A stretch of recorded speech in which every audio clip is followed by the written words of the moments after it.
Hello everyone, this is my implementation of the wave function collapse algorithm. And yeah, just to get started, essentially what this, as an introduction, essentially what this algorithm is it's a way to be able to logically create a kind of like map or a spawning system in which each of the tiles on the map are logically connected. And so, for example, some of these horizontal roads or vertical roads are connected to vertical roads as well as its horizontal counterparts because its edges allow that connected component to do so. And then like houses, for example, they're allowed to connect to other houses as well as these vertical roads as, you know, kind of like a parking spot, as well as these other types of roads. And yeah, this was a pretty interesting algorithm to implement. Essentially, it runs off of a derivation. It's inspired by quantum physics, in which each of the tiles has a superposition, which essentially just defines which neighbors it's allowed to generate. So, for example, this grass tile, it's allowed to generate. Its northern is allowed to generate a horizontal road, and then its its horizontal, is allowed to generate a vertical road. And yeah, that's essentially how the algorithm is built. It works with one initial tile, and then from there it kind of propagates its constraints outwards, and the tiles on that are to be collapsed then generate based on what is allowed from its neighboring tiles constraints. So that's kind of the algorithm that I implemented.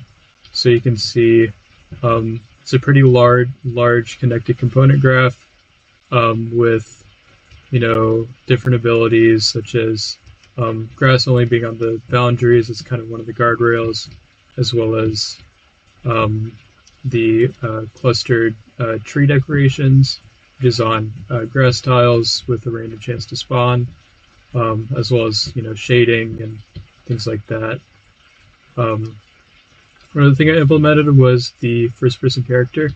So this one was an integration from one of the previous labs.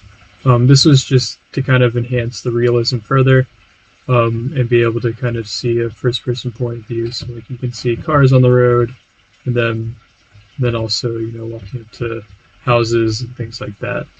So that's another thing. And then the last thing that I implemented, aside from the wave function and collapse algorithm and this first-person integration, was these cars.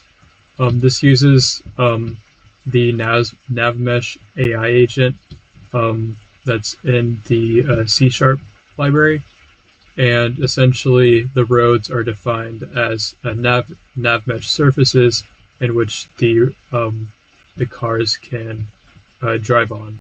And so I have a script for each of the cars to essentially be able to turn around at predefined intervals, and then also cast and see if it hits a dead end. The car then tries to attempt to turn around. And yeah, I can show you kind of the gizmo for that. If I enable this, we can see, yeah, we have these modifiers on each of the roads, which essentially just define that a car instance agent is able to drive on them, and then the car instance, or like this is also a separate map NavMesh surface from like a tree, for example. To essentially be able to define these different surfaces differently and not have the entire navigation mesh generate and bake the entire surface. And yeah, that's kind of my implementation. Just some future improvements if I were to continue this project further. I would definitely like to increase the allowed spawn tile set, since right now it's a relatively flat world with, you know, grass tiles, house tiles, cars. You know, it's relatively interactive, but adding some more dynamic tiles, such as, for example, maybe a bridge or even like a water surface. Or like a lake or a pond would enable the ability for the rendering of boats and things like that. And so being able to increase the amount of tiles in this tile set would ultimately kind of enhance the realism and make the world look a little bit more dynamic in the grand scheme of things. On top of that, I would also want to maybe incorporate some other character movement. So for example, this character is relatively static, and then the cars as well are pretty static themselves. They don't have any animations. I just kind of pulled it from an existing library of models. But yeah, that's my algorithm.